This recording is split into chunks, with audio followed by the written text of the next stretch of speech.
So here's mine. Starting from number 5, like you did, Bryan, which is probably smart.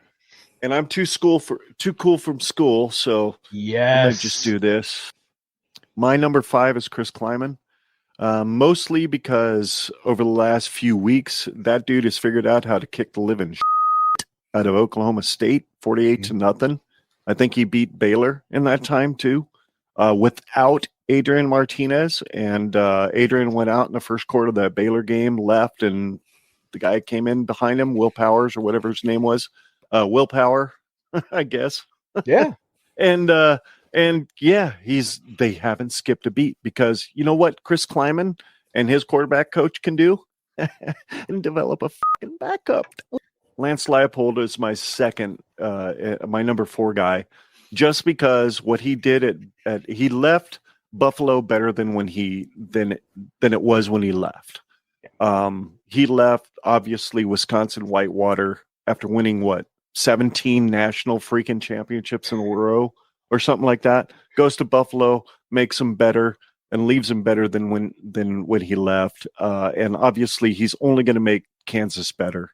They're going to be a hard out for anybody that plays them every single week in the Big 12. Hey, hasn't that been what we've been wanting at Nebraska, as being a hard out for anybody that plays us?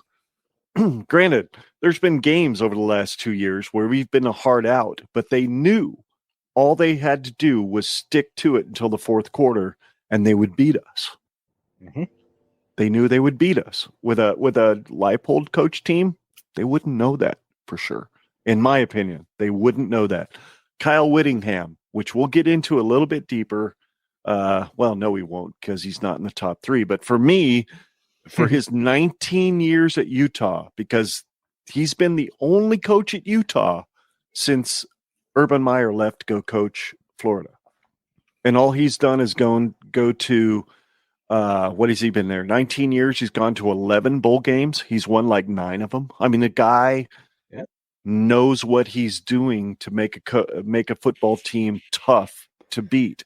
And he's been almost better in the Pac-12 than he was when they were in the Mountain West, I think it was, before they got to the Big 12 or the Pac-12. So the guy knows how to coach, knows how to teach a team to win, and they do it up front, which is where Nebraska has to get better. Lane Kiffin is my number 2, namely because he's been really good at Ole Miss. And the reason he's been really good at Ole Miss is because he was really good as an offensive coordinator at Alabama. He spent 4 years, 6 years at USC. Yeah, 6 at USC. As a like 3 years as an offensive coordinator and 4 years as a head coach or something like that. So he did well while he was there. And then 3 years at Alabama, which were 3 of the more prolific years as an offensive coordinator, because Nick Saban had no desire to morph into the spread offense until Lane got there. And Lane said, you've got to go here. If you don't go here, you're going to be the Arkansas of the SEC West. And he convinced him. And he won, 2 national championships, I think, as an offensive coordinator over 3 years. So that says something. And he's been really, really good at Ole Miss after his stint at Florida Atlantic. I just, as a self-respecting human being, I can't keep sunglasses on any longer than 10 minutes.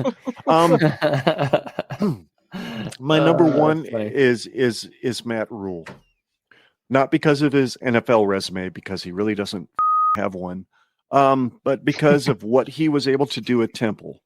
Nobody won at Temple.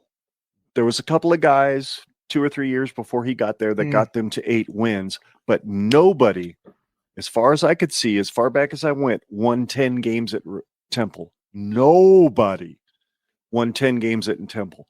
He won 10 games in the conference they were in before they went to the AAC. And then what did he do when he got to the AAC? He won 10 games the first year he was there. That was with UCF. That was with USF. That was with all those really good teams down there in Florida. He still won 10 games. And then he goes to Baylor after the dumpster fire that was the Art Briles area with 45 scholarship football players. 45. He brought 3 in, I think, if I remember right. 3 scholarship football players on scholarship came in his first year. Granted, they went 1-11. Who wouldn't go 1-11 with 45 scholarship players, except for maybe Bill O'Brien? and then the next year he went 6-7, 7-6, something like that. And then he goes 10-3 after a bowl game in his third year, and then he goes up to the NFL. So give me Matt Rule all day long, because that guy knows how to develop kids. He knows how to get kids to play for him. Maybe it didn't work in the NFL, but really, how many entitled millionaires give 6 shits from Sunday about a dude who won 19 games at Baylor? Not too many. But I think if he would have gone to Carolina 2 years later after he won 40 games at Baylor, they might have listened. So that's my top 5. I know I totally took over the stream here for a little bit, but well, you had to get out your thoughts. I mean, give your frame of reference and your logic, and I mean, you articulated it very well. I rambled on for like 5 minutes. Ken, you're like Bryan on his last episode. Don't forget, this is your podcast. You can take it over. I'm the honky of the Gen Red podcast. That's what I'm saying. That makes me boomer then, I guess.